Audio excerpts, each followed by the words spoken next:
तुमचा लोकलच्या लोकांसोबत एक्सपिरियन्स कसा राहिला तिथला किंवा मी तिथलं लोकलचं फूड काय काय ट्राय केलं तर तुमचं सगळ्यात फेवरेट कुठली प्लेस होती? कुठले तिथं प्लेसेस तुम्ही नंतर तिथं गेलात तर कसा होता एक्सपिरियन्स तिथं गेल्या गन वगैरे घेऊन प्रत्येक चौकामध्ये आर्मीचे असते? हो होतं का? म्हणजे ते अतिथी देवो भव जी म्हण आहे ना ती तिथं लागू होते माहिती ते लोक. अनएक्सपेक्टेड एक्सपिरियन्स काय होता तुम्हाला? वाटलं ही गोष्ट नवीन नाही म्हणजे अशी वाटलं नाही की हे होईल तरी पण झाली. नमस्कार दोस्तो, मराठीतच करायचं आहे. स्वागत आहे मित्रांनो तुमचं पुन्हा एकदा माझ्या नवीन पॉडकास्टमध्ये.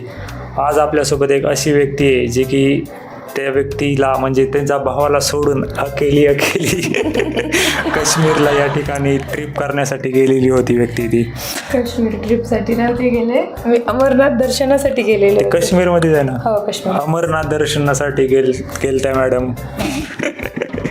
आज हम पूछने वाले हैं उनको, मतलब आज आपण विचारणार आहोत कसं राहिलं त्यांचा एक्सपिरियन्स काश्मीर ट्रिप म्हणजे अमरनाथ यात्रामध्ये. तर तुमचं सगळ्यात पहिलं इम्प्रेशन कसं होतं काश्मीरला म्हणजे तिथं गेल्या? आम्ही इथून ना म्हणजे मुंबईला गेलोत. मुंबई ते श्रीनगर फ्लाईटने गेलो. श्रीनगरमध्ये ज्यावेळेस एअरपोर्टला उतरलोत ना तिथं आम्ही ज्यावेळेस फ्लाईटमधून खाली इतकी थंडी वाजायला सुरू झाली ना. सगळ्यात पहिल्यांदा हे सांगा की तुम्ही कुठं गेलात म्हणजे काश्मीर? आम्ही काय केलं माहिती आहे का, बाबा अमरनाथजीचं जे दर्शनाचं जे रजिस्ट्रेशन असते ना ते 4 महिने अगोदरच करायचं असतं. ते त्यावेळेस रजिस्ट्रेशन ओपन झाल्याच्या नंतर आम्ही आपल्या इथं लातूरमध्ये पंजाब बँक आहे त्या बँकेतून ऑफलाईन रजिस्ट्रेशन केलं. नंतर मग आम्ही फ्लाईटची बुकिंग केली. इथून लातूर ते मुंबई ट्रेनने गेलोत. नंतर मुंबई ते श्रीनगर फ्लाईटने गेलोत आणि श्रीनगरमधून गाडी केली होती. नंतर आम्ही पहलगामला गेलोत. श्रीनगर ते पहलगाममध्ये एक नाईट स्टे आणि दुसऱ्या दिवशी पहलगाम ते चंदनवाडी एक 20 किलोमीटरचा डिस्टन्स असेल, जवळच आहे. तिथून मग नंतर आम्ही यात्रेसाठी प्रारंभ केला. चंदनवाडीतून अमरनाथ यात्रा पायी सुरू होते.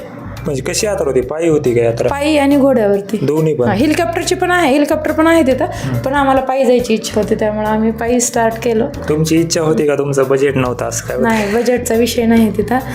म्हणजे एक श्रद्धा, एक भक्ती की नाही आपणाला चालतच जायचं तेव्हाच बाबाचं दर्शन होईल. काय झालं, आम्ही अगोदर म्हणजे केले होते. आम्ही तारखी चेंजेस केल्यानंतर दर्शनाचे जायचं तिकीट आमचं कन्फर्म होतं, आम्ही केलेलं होतं. पण नंतर रिटर्न येण्याचं आम्ही दिवस म्हणजे कमी केले आणि नंतर म्हणजे लगेच काळमध्ये आम्हाला करायला लागलं. त्यामुळं मग तर कसा होता एक्सपिरियन्स तिथं गेल्या?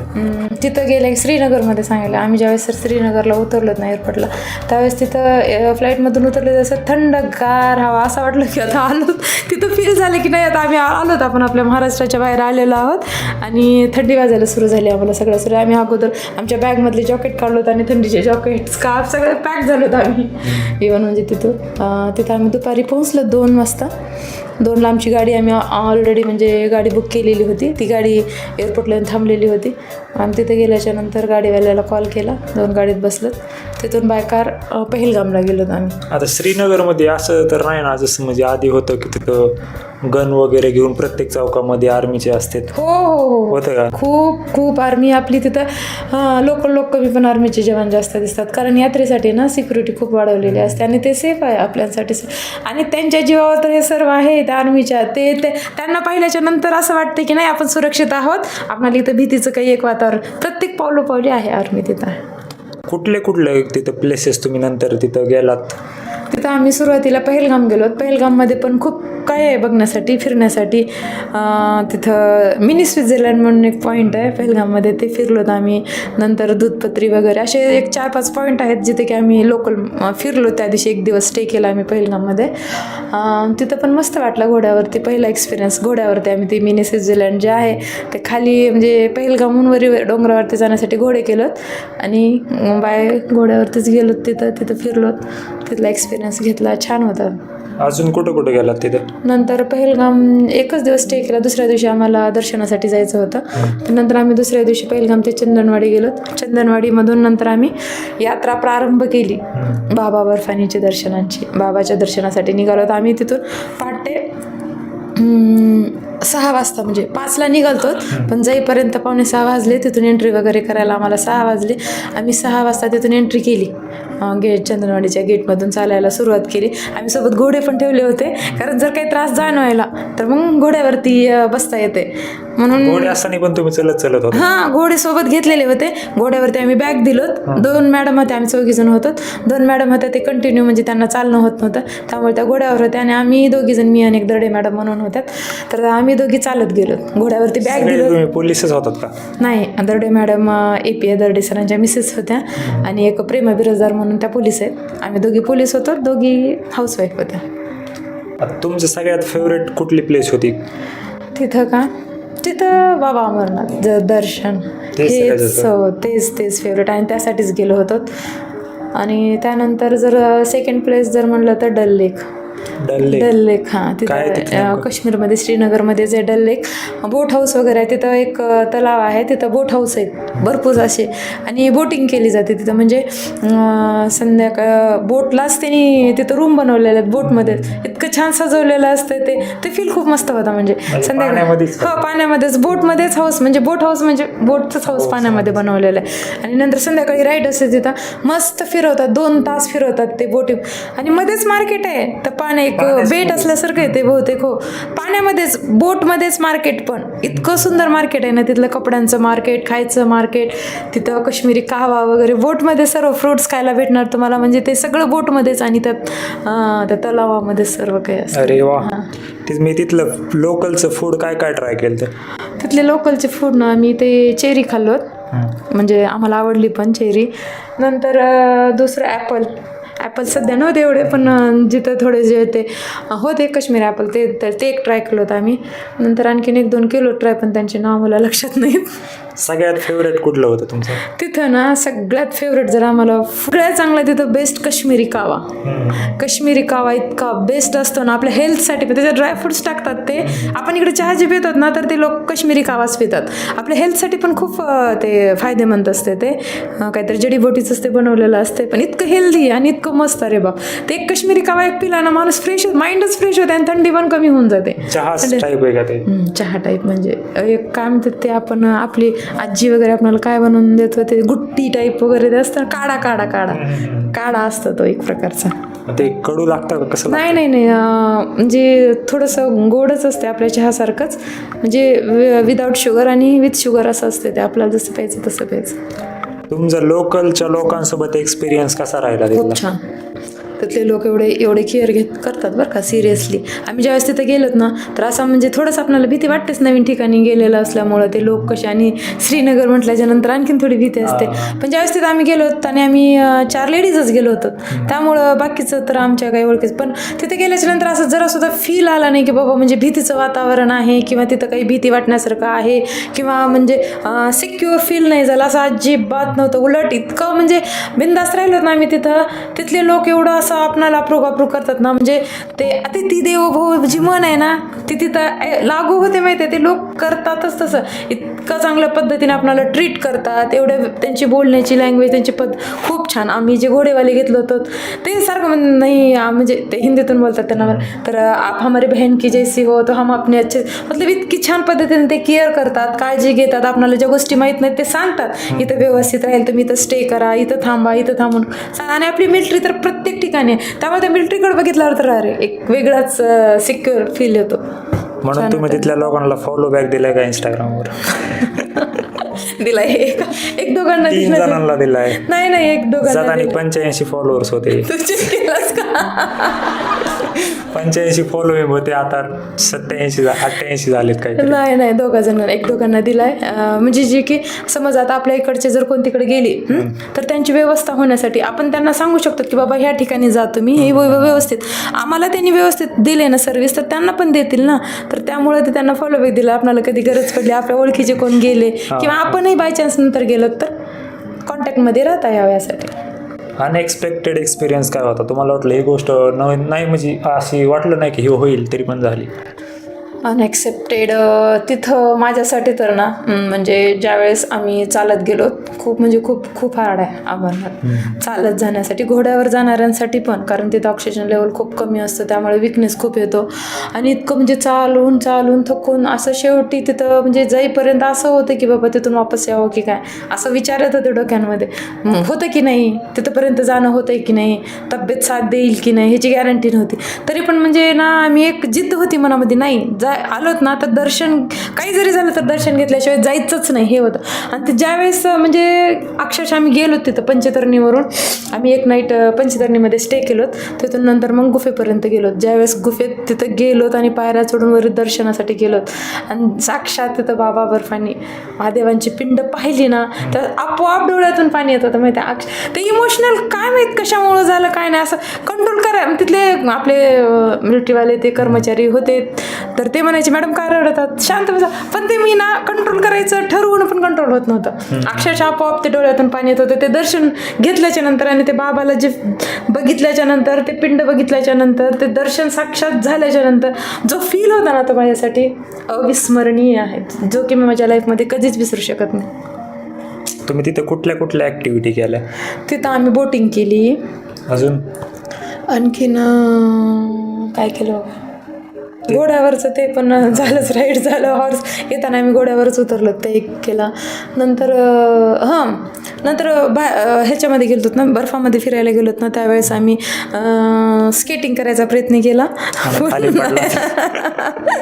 त्यासाठी शिकावी लागते आम्हाला माहिती होतं, तरी पण आम्ही ट्राय केलं, थोडीशी केलो, पडलो ते पण आहे खरं आहे.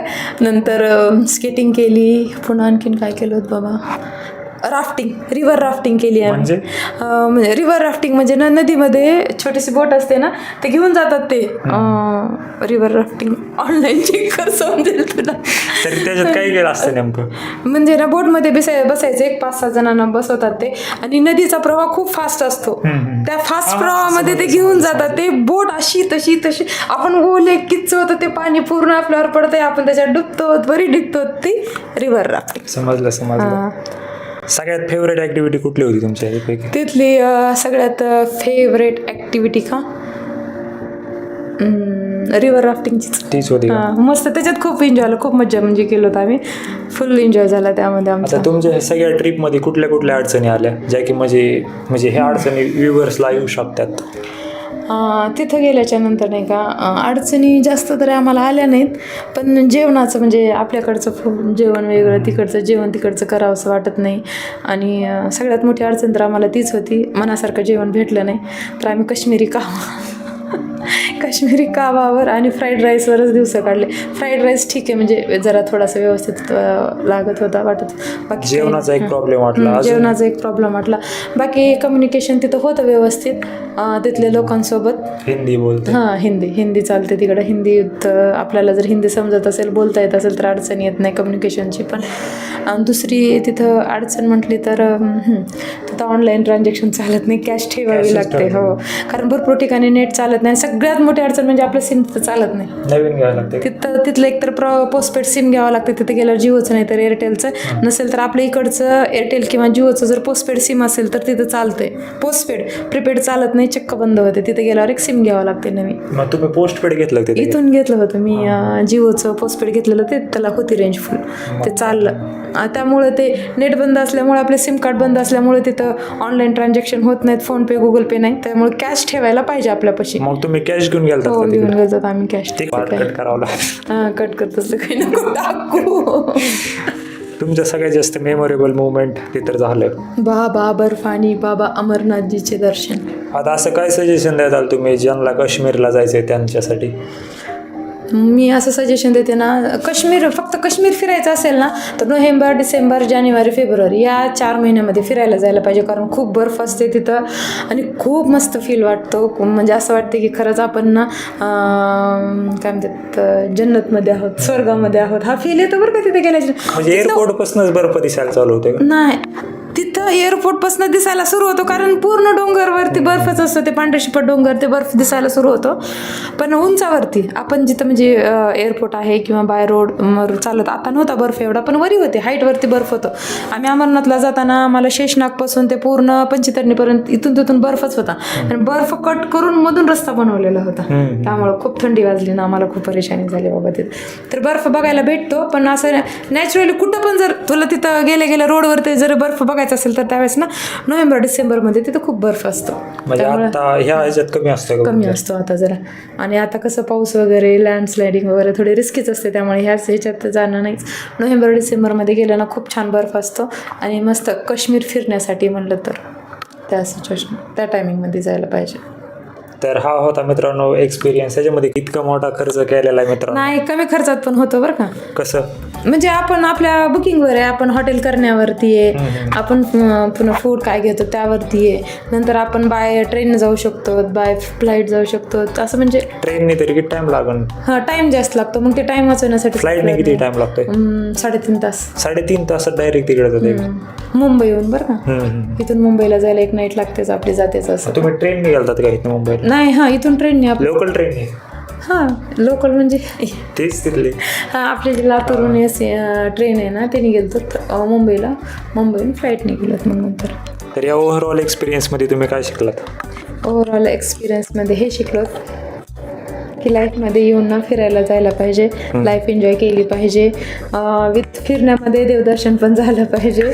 एक मनाला समाधान आणि सुकून असते की बाबा आपण चांगल्या कामासाठी गेलो. तर तुम्ही तुमच्या भावाला फिरायला नेलं नाही ह्याच्यावर काय? मी माझ्या भावाने आधी सांगितलंच नाही की मला फिरायला यायचंय म्हणून. मी सांगितलेलं 4 महिने अगोदर बुकिंग केलेली होती म्हणून. नेक्स्ट टाइम मी माझ्या भावाला घेऊन जाणार आहे नक्की. हे एकदम चुकीचं केलेलं आहे. तर आता तुम्ही ॲडवाईस पण दिली, ह्या सर्व गोष्टी झालेल्या आहेत. आता नेक्स्ट ट्रिप कुठं जाणार आहे तुम्ही? नेक्स्ट ट्रिप आमची कैलास मानसरोवर. कैलास पर्वत, जी की या वर्षी नाही, आता पुढच्या वर्षी. जरा हिस्ट्री सांगा की अमरनाथ बाबाची हिस्ट्री कशी माहिती आहे का? म्हणजे मी जी ऐकले, मला जी माहिती आहे ती मी सांगते. त्यावेळेस महादेव माता पार्वतींना अमर होण्यासाठी कथा ऐकवण्यासाठी त्या गुफेमध्ये घेऊन गेलेले होते. आणि त्या गुफेमध्ये जाताना ना त्यांनी सगळ्या गोष्टी त्यागून गेलेले होते. ते सांगायचं नाही. जाताना सगळ्या सुरुवातीला शेषनाग, म्हणजे एक टापू येतात, एक पॉईंट येतात. त्या प्रत्येक पॉईंटला शेषनाग पॉईंट आहे, तिथं ना त्यांनी शेषनाग त्यांनी जे गळ्यात धारण करतात त्यांना तिथं सोडलेलं आहे. तर तिथं त्याच्या फणे आहेत ना, त्या फण्यात म्हणजे असे डोंगर आहेत गोल, आणि मध्ये ते तलाव आहे, त्याच्यात ते शेषनाग असतो असं म्हणतात ते सर्व. नंतर गणेश टापू जिथं की त्यांनी गणेशजीला तिथंच थांबवलेलं आहे, पुढे येऊ दिलेलं नाही. नंतर पंचतरणी म्हणजे तिथं त्यांनी पंचतत्वाला त्यागलेलं आहे. नंतर नंदीला टाकलेलं आहे, तिथं नंदी टाकून ते नंदीचं पण पॉईंट आहे तिथं. आणि नंतर मग माता पार्वती आणि महादेव दोघंच तिथं त्या गुफेमध्ये गेलेले होते, जिथे की त्यांनी म्हणजे माता पार्वतींना अमर होण्यासाठी कथा सांगितलेली होती. आणि ती कथा ऐकत असताना मग माता पार्वतींना झोप लागलेली होती. तिथं 2 कबुतराचे एक जोडपं होतं, जे की बाबा ज्यावेळेस कथा सांगत होते त्यावेळेस त्यांनी ती गुटरू ते कबुतराचा आवाज येतो ना, तर ते त्यांचा आवाज काढला. त्यावेळेस महादेवांना वाटलं की ते पार्वती हं म्हणत आहेत, म्हणजे ऐकत आहेत, रिस्पॉन्स करत आहेत असं वाटलं. त्यांनी ती कथा सांगितली. पण ज्यावेळेस कथा सांगून झाली त्यावेळेस बघितले बाबांनी की बाबा नाही, म्हणजे माता झोपलेली होती आणि ते कबुतरांनी ऐकलेले. मग त्यांना ते म्हणजे भस्म करणार होते, पण ऑलरेडी त्यांनी ती कथा ऐकलेली होती, त्यामुळे ते अमर झालेले होते. मग बाबांनी त्यांना आशीर्वाद दिला की म्हणजे ते जोडपं आहे तर ते माता पार्वती आणि शंकर भगवान ह्यांचं प्रतिरूप आहे. तिथं गेल्याच्या नंतर ते कबुतराचा जोडा ज्यांना दिसेल ना, तर त्यांना साक्षात महादेव पार्वती यांचं दर्शन झाल्यासारखं. आणि आम्हाला दिसलेलं आहे ते. हो, ते पांढऱ्या कबुतराचा जोडा आम्हाला दिसलेलं आहे. बाकीचे पण कबूतर होते थोडेसे काळपट कलरचे, ते 2-4 दिसले, पण पांढऱ्या कबुतराचा जे जोडा होता ना ते आम्हाला दिसलेलं आहे तिथं, माहितीये का? अरे वा, तुमचं म्हणजे सफल झाली यात्रा सफल झाली. तेच तर ना, खूप फील चांगला होता, ते सांगू शकत नाही.